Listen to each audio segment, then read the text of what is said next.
Hi, I'm Jessica, And I'm David. and we are here remotely for Dynamic Fine Arts Academy, and we have a very special guest with us today, Miss Natalie Moore. Welcome, Natalie.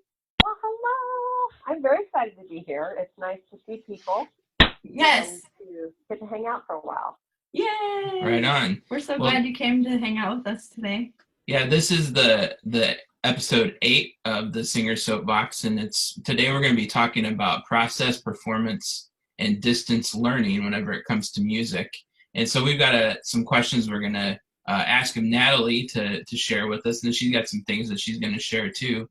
Um, with the issue of us all being basically quarantined these days, it's kind of hard on musicians. Well, it's hard on everybody, but especially hard on musicians because a lot of us have lost our performance opportunities. So, Natalie, ultimately, how do you feel about what the biggest learning potential is? Is it in the process of rehearsal, or is it in the actual performance? Well, when it came right down to, I guess, the day that we were finding out for sure what was going to happen, um, which would have been the day before our spring break, which our spring break just ended yesterday, I was, well, no, actually, it would have been the Thursday that we found out about contest that Friday. I was broken inside. I was crushed. The Mm-hmm. students were crushed. They were crying. Um, and it just really made me take a look at how I can really talk to them. And so I brought them all into the choir room and I just said, we can be really, really down about this, but we have to think about where we were at the beginning of January. And the learning doesn't take place on the stage. That is for you to showcase all of your learning that has taken place in the classroom since January started, or since anybody has started rehearsing their contest pieces. They were pretty susceptible to, or being open about that, and really took it to heart. And we started sharing where we were. What did we sound like on day one, especially women's choir, because they had to learn 5 pieces for contest. And whereas the concert choir, combined choirs only learned 2, they had their 3 plus 2 more. And so and they're girls, so they were crushed. You have a relationship that you build, as you know, with these students throughout the process. You talk about the text, and you dive so deeply into the text. You connect with each other while talking about the text painting and how the music goes along with the words, and that becomes between the conductor and the student. Once you get past working those notes and those rhythms and everything, it just becomes a process of sharing something beautiful in music. And so I think once I talked to the students about that, they really started to get it. What do you think, David? I mean, I know that you have a real connection with your students at the high school level, at least. I mean, that's what level. I don't teach any middle school level, so those are the only ages that I'm really dealing with as far as the process goes. Yeah, I mean, it was definitely a challenge, and then the subsequent, cancellations that happened afterwards. It was just like more bad news, and we had some other issues, previous to that in our district that were pretty heartbreaking, and I don't know that because of all of that, it was just kind of like I felt like my kids were pretty numb to it.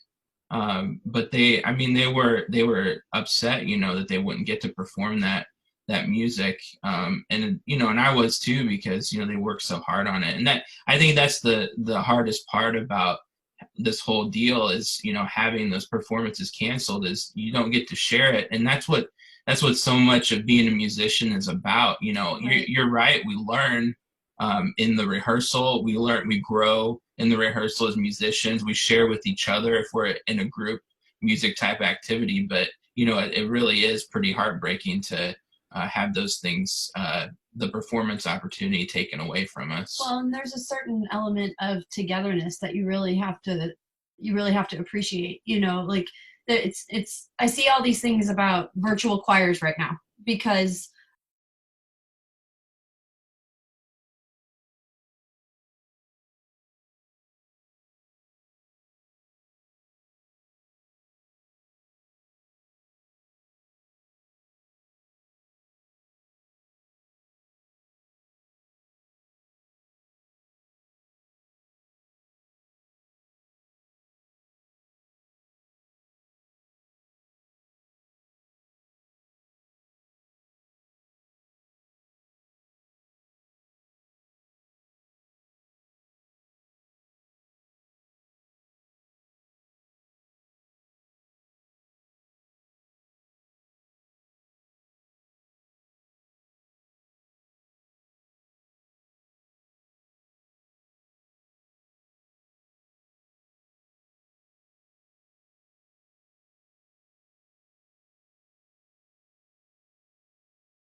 the point where you're performing it, you're still, in a way, you're performing it like in class. It may not be for an audience, but I mean, there's still crucial learning points, that you reach with each rehearsal. That's all a building block.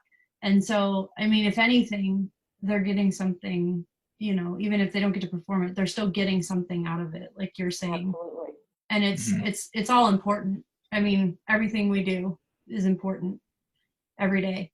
So, in every moment. So, I mean, I think that even if there's no performance, like no final product or no formal assessment, I guess you could call it, because that is our formal assessment if we want to get, crazy with our teaching terms. But then it's still, there's still a lot to be said for the work that the students have put in and that we've put in as well. Yeah. Yeah. So I guess like what I kind of like to shift gears now and talk about, now that we're in this, the position that we're in, we've lost our performance opportunities. What are some alternatives, I guess, because as musicians, we do want to perform. Ultimately, we want to share our gifts with those that are around us because that's important to us. So, I think when you look at it from the perspective of a large ensemble, sharing something remotely is, unless you go that virtual route and have everybody send in recordings, which some of us have been trying to do. I myself, I'm trying to do something similar to that. But, unless you go that route, you can't do it together and it kind of loses an aspect. So I guess more from the perspective of a soloist, or maybe a small ensemble, what are some ideas you have for sharing those performances now? Well, you might think this is silly, but one of the things we had been on this webinar, and it was really with a leadership, Tim Lawsonhauser, but it was also Scott Lang, who's a big band guy, and Chuck had gotten in on it. So I listened in and looked at the PowerPoint and everything. And one of his ideas was, oh gosh, it was, let me find that. Oh, like a recipe. And you send recipes to these students, and then you find a piece of music for them to evaluate. Well, so I took that and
no, I agree with you. I had actually posted, I can't remember if it was MMEA or MCDA, that I was more than willing to listen and evaluate some soloists performing. And then I got a message that they're working on the copyright to see whether that's going to be, if I'm trying to figure out how Chris Sprague was talking about it, but trying to figure out if they were going to give some kind of release to copyright restrictions right now, since we don't have the ability to see our students. And if they give us that release, then we're open to do that and evaluate online and talk about all these opportunities out there once you do that.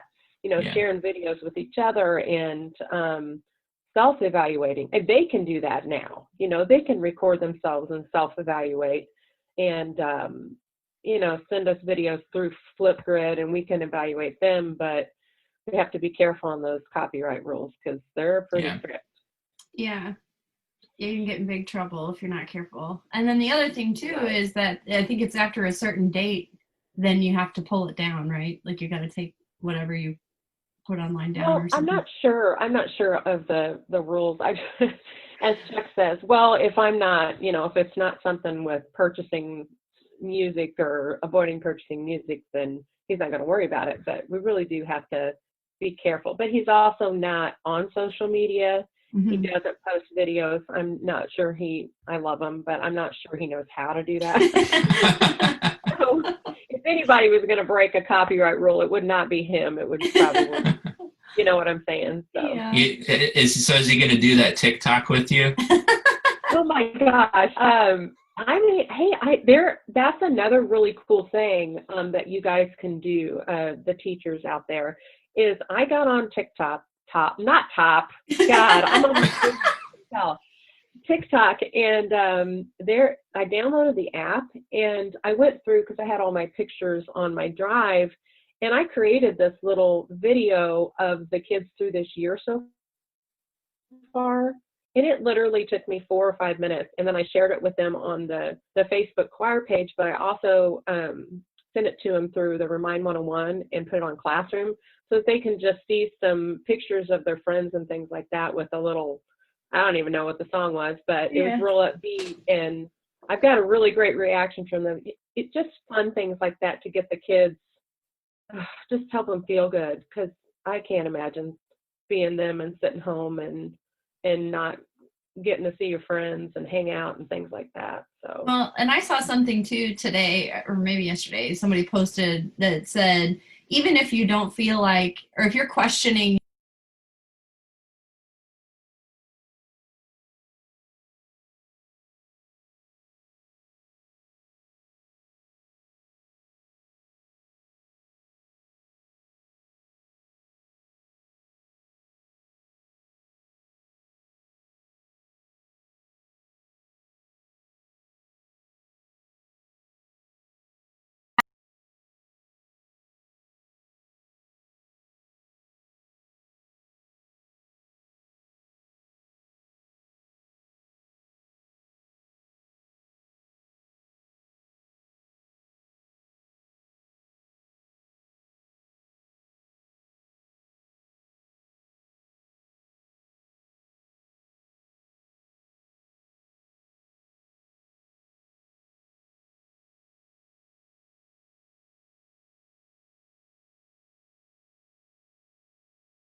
That I share it with you guys. So he's a mess. We're lucky that we get along so well, because I know I drive him nuts. He tried to give me away yesterday. trying to give you away. We had a family drive by, and they texted us and said, "Hey, we're out here to come wave at you," and it was amazing. It was the best thing. And there were 2 of our girls in there who are current students, and then we have one who graduated, but she basically lives with them all the time and hangs out with them.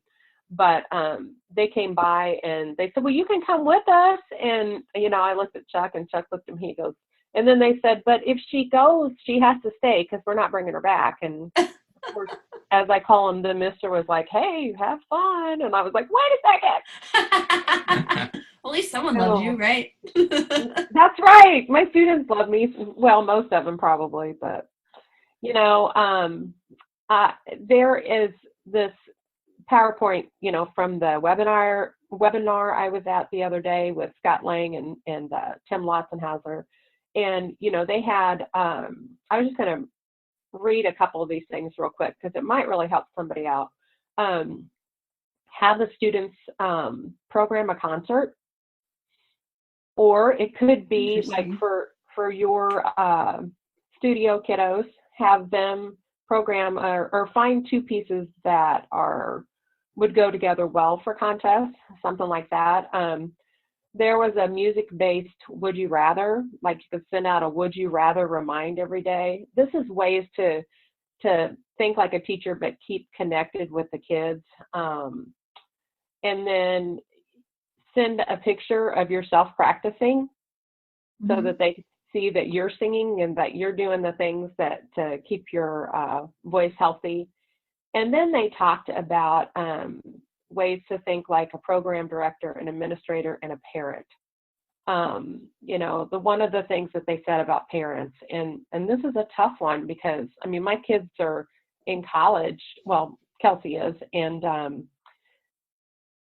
these kids are losing memories. So the performances that we talked a while ago about, not just the kids losing memories, but their parents are losing these memories. And that's something Scott Lang focused on a lot the other day.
So something that they were talking that they had mentioned doing was like a virtual recital where within each like teacher studio you just have the kids record their piece of music and then submit it to you and you compile it into a video and then send it back to them like with the whole thing so that they can all get a chance to perform for each other and things like that. So that might be another option. So for your contest kiddos, that might be something they could do too, is just, perform, at least if it's just for each other, and then, share with whoever they want to. So.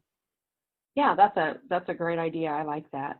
And I will find out from Chris if she, Chris Sprague, if she found anything out about the copyright, and then I'll let you guys know, or after you post the video, I can put that in the comments area Yeah.